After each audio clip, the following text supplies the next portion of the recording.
நான் உங்களுக்கு பஞ்சர் மருத்துவர் சாய் சுப்லட்சுமி கனகராஜ். அதாவது பார்த்தீங்கன்னா நிறைய தலையில் நீர் கோத்த மாதிரி இருக்குது. ஏன்னா இப்போ மழைக்காலத்தில் தலைக்கு தண்ணி விட்ட உடனே தலையில் நீர் கோத்த மாதிரி இருக்குது.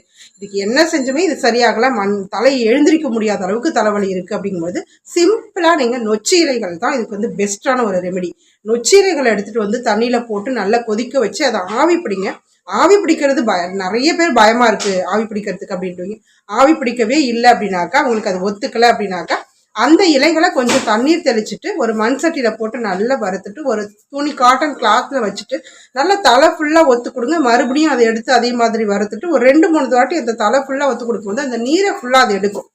அதனால் கம்ப்ளீட்டாக உங்களுக்கு அந்த தலைவலி உடனடியாக க்யூர் ஆகும். ரொம்ப முடியல, டாக்டர்லையும் காமிச்சிட்டோம், டேப்லெட்டும் போட்டோம், எதுக்குமே முடியல அப்படின்னும் போது இந்த ரெமெடி நீங்கள் ஃபாலோ பண்ணி பார்த்தீங்கன்னா கண்டிப்பாக அது க்யூர் கொடுக்கும். தேங்க்யூ ஃபார் வாட்சிங். தொடர்ந்து சாய்ஸ்மா ஹெல்த் சேனலுக்கு சப்போர்ட் பண்ணுங்கள், சப்ஸ்கிரைப் பண்ணுங்கள். இது போல் பயனுள்ள தகவல்களுக்கு நம்ம சேனலை மறக்காமல் ஷேர் பண்ணுங்கள், ஷேர் பண்ணுங்கள்.